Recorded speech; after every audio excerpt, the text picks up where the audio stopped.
Muita gente acha que o Brasil venceu a Escócia apenas por causa do talento individual e dos muitos erros por parte da equipe escocesa, mas a verdade é que os 3-0 começaram aqui, na cabeça de Ancelotti. A Escócia começou tentando se defender muito bem, fechando o meio, tirando espaços, mas os erros forçados por causa das ideias de Ancelotti mudaram tudo. E neste vídeo eu vou te mostrar alguns movimentos ordenados pelo Ancelotti que simplesmente acabaram com a defesa e a construção escocesa. Então, se você quiser entender esse xadrez por trás do campo, fica comigo nesse vídeo. Vamos lá!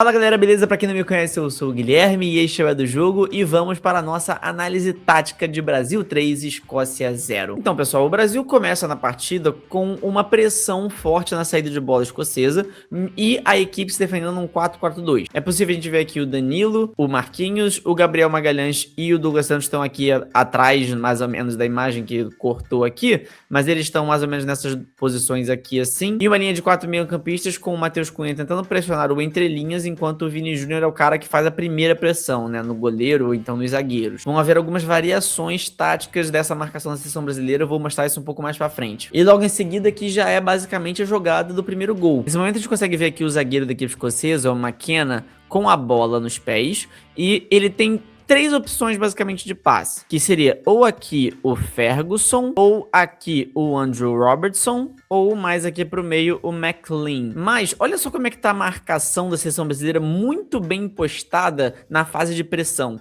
A gente tem o Casemiro colado com o McLean, a gente tem o Matheus Cunha colado no Ferguson, e aqui o Andrew Robertson, apesar dele parecer livre, o Ryan nesta posição, ele tá bloqueando a linha de passe. Porque ele pode até dar um passe mais para trás, mas o Ryan consegue fazer esse movimento para tentar impedir o passe.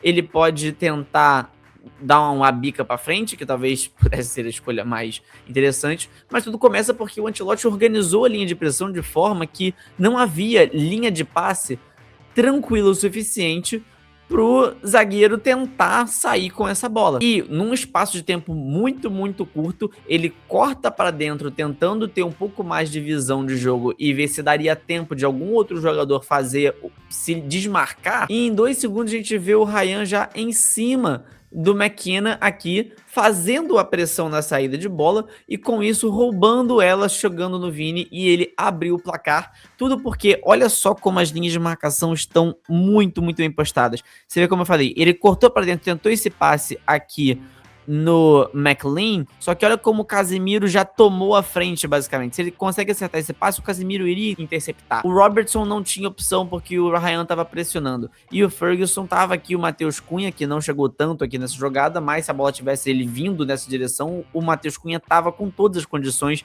de pressionar. Então as marcações da seleção brasileira nesse primeiro gol estavam muito bem postadas. Tá curtindo a análise tática até aqui? Então se inscreve no canal do Jogo para você não perder mais nenhum tipo de análise que fizermos aqui no canal. E também já deixa o like no vídeo porque isso ajuda demais a gente aqui a crescer. Já no lance do segundo gol, a gente também tem outra questão aqui bem interessante. O Ryan recebe essa bola aqui na direita, a bola estava circulando aqui pelo lado esquerdo, mas ela chegou aqui no Ryan pela direita, e o Ryan, ele vai cortar para dentro. O Bruno Guimarães que tá aqui, ele vai chegar mais ou menos onde nessa posição aqui tá o Ferguson nesse momento, e quando o Ryan aproxima, o Bruno Guimarães dá a opção de passe e ele devolve para o Ryan mais ou menos nessa região aqui da área. O Ryan vai entrar na área e ele vai perder a bola numa dividida que vai sobrar com o Andrew Robertson.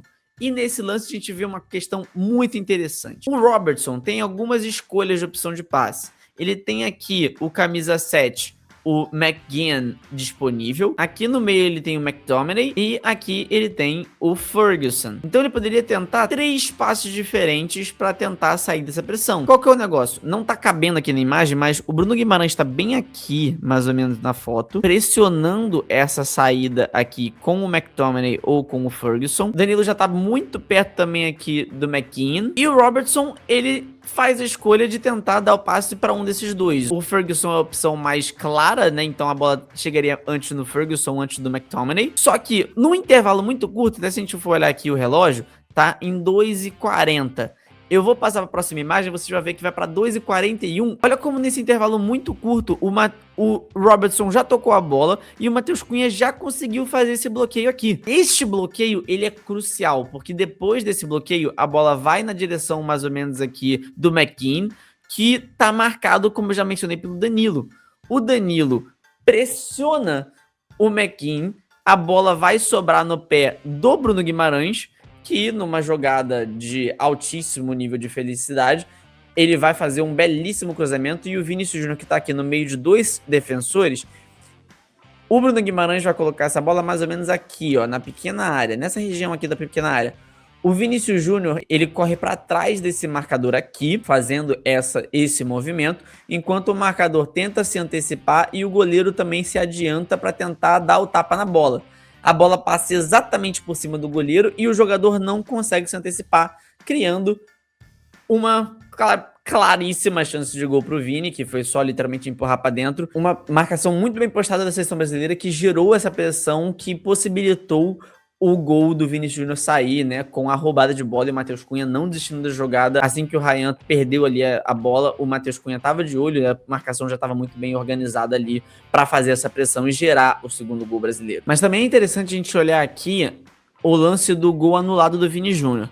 Nesse momento aqui, a bola tá mais uma vez com o McKenna. No que ele tenta sair com a bola, o Ryan já tá fechando a linha de passe no Robertson e nesta linha de passe aqui com o McKean. O Bruno Guimarães já tá em cima do McLean. O Matheus Cunha já tá aqui com o Ferguson e o Vini tá fazendo a caça ao McKenna, que tá saindo com a bola. O McKenna tinha a opção de tentar a jogada aberta aqui na direita e o Paquetá tava um pouco longe, ou seja, até haveria tempo, só que ele corre em diagonal, ou seja, ele não tá nem vendo aberto aqui o lateral direito. Só que o tempo dele fazer essa virada para tentar dar o passe lateral direito é o tempo que o Vini conseguiria pressionar aqui e o Matheus Cunha fechar no Ferguson para poder impedir que a jogada seguisse. Então, ele vai tentar esse passe aqui no Macmillan e o Macmillan volta o passe no McKenna, que tenta cortar para trás e jogar a bola de volta pro goleiro.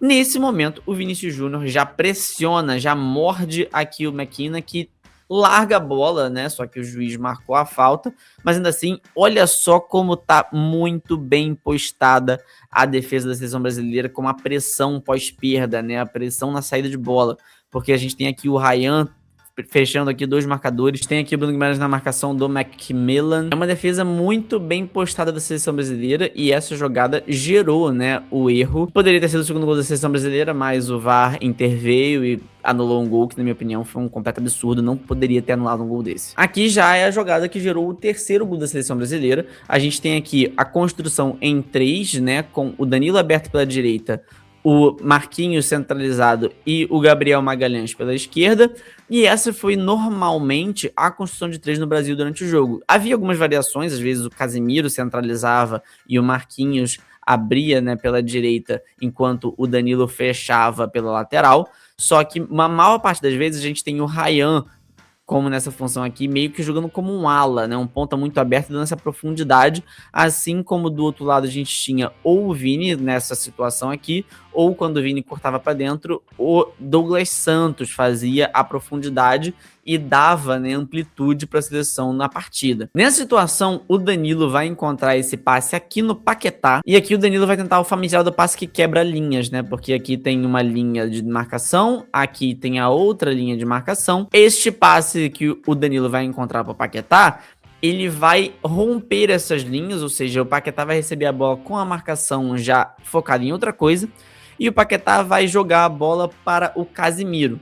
No que o Paquetá deixa no Casemiro, o Bruno Guimarães, que tá aqui, ele já corre em diagonal nessa direção aqui, que vai gerar o passe do Casemiro para o Bruno Guimarães. Aqui é logo antes do passe sair. O Paquetá já deixou a bola pro Casemiro, o Bruno Guimarães, como eu falei, ele já tá correndo nessa direção. O Casemiro vai dar o toque de primeira nessa direção aqui. Enquanto o Matheus Cunha, olha só onde o Matheus Cunha tá na jogada, ele vai correr nessa direção aqui toda, até a bola chegar no Bruno Guimarães ali na entrada da área, e quando o Bruno Guimarães se apercebe, né, da aproximação do Matheus Cunha, ele deixa a bola e o Matheus Cunha consegue fazer o seu gol, né, o terceiro gol da seleção brasileira, os 3-0, que a partida assim se encerraria. E curtiu a análise? Achou que eu esqueci de falar alguma coisa importante? Já deixa aí nos comentários, porque ajuda demais aqui para o nosso crescimento no canal, e também aproveita e se inscreve no É do Jogo, tem muito conteúdo vindo pela frente, a Copa do Mundo ainda tem muitos e muitos dias pra rolar, então vai ter muita coisa vindo que você não pode perder. A todos vocês que ficaram comigo nesse vídeo até aqui, o meu muito obrigado, um grande abraço e até a próxima.